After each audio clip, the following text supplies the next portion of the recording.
ทวิตเนาะเราได้เซ็นเซอร์มาจังซี่อันนี้มันสายทดลองเฮาซึ่งมันมี4ข้อเนาะตัวสีน้ำตาลจะเป็นไฟบวกตัวสีฟ้านี่จะเป็นไฟลบเนาะสำหรับสายนี้และอันนี้คือสัญญาณเนาะที่เฮาใช้คือเฮาใช้อยู่3ข้อถึงมันจะมี4ข้อ5ข้อก็เฮาใช้อยู่3นี้สำหรับพอกมองบนหินเอาต่อแล้วออนไฟก่อนไปหลังจากที่เฮาออนไฟมาเนาะเฮาจะเข้าไปตั้งค่าแม็กค่ามินแล้วก็เซตให้มันออกมาสัญญาณนี้เป็นโวลต์หรือเป็นมิลลิแอมป์เนาะ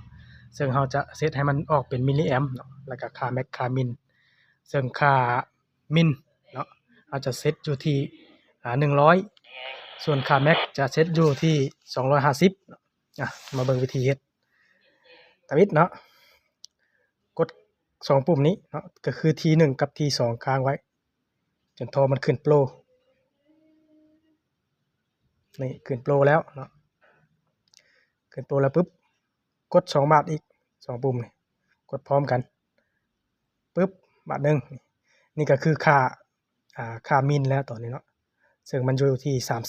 30เอากัดเซตขึ้นไปให้มันอยู่ที่100เนาะกดค้างไว้นี่ปุ่มที่2โอ้ยกายเนาะกายเอากดลงม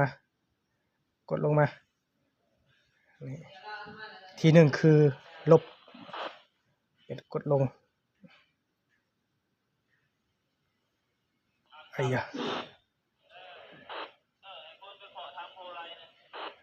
แล้วเนาะค่ามินเอาเสร็จแล้วกด2บาทอีกจะไปที่ค่าแม็กก็คือมันเล็งมันสุดอยู่ที่250ก็คือมันเซตมาแล้วเนาะแล้วไปกด2บาท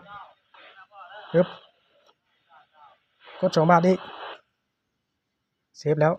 กดออกไปนี่เนาะถือว่าได้แล้วเนาะแล้วสำหรับเซตค่าแม็กค่ามินมาบัดนี้เฮาไปเซตแล้วบัดนี้เฮาจะไปเซตให้มันเป็นออกเป็นมิลลิแอมป์หรือเป็นโวลต์เนาะกด2ปุ่มนี้ค้างไว้ฮอตโปรแล้วกายโปรปุ๊บมันจะเป็นแอดจะให้มันแอด A1 หรือ A2 หรือ A3 เนาะเราจะไปตั้งของ A3 กดอีกบาทนึงจะเป็น A3 เนาะนี่ก็คือ A3 กดอีกบาทนึงปึ๊บนี่ให้มันเป็นออโต้แบบนี้แหละก็กดบวกหรือลบนี่กดอีกบาทนึงจะเป็น U นี่ก็คือออกเป็นโวลต์เนาะกดอีกบาทนึงจะเป็น I นี่ก็คือออกเป็นกระแสเนาะเป็นมิลลิแอมป์ แล้วเนาะกดอีกบาทนึงนี่ก็ได้นี่มันเปลี่ยนไปเปลี่ยนมาอยู่นี่เนาะไอ้ U นี่ให้มันเป็น I กด2บาทพร้อมเดียวแล้วว่าถือว่าได้แล้วเนาะได้แล้วตอนนี้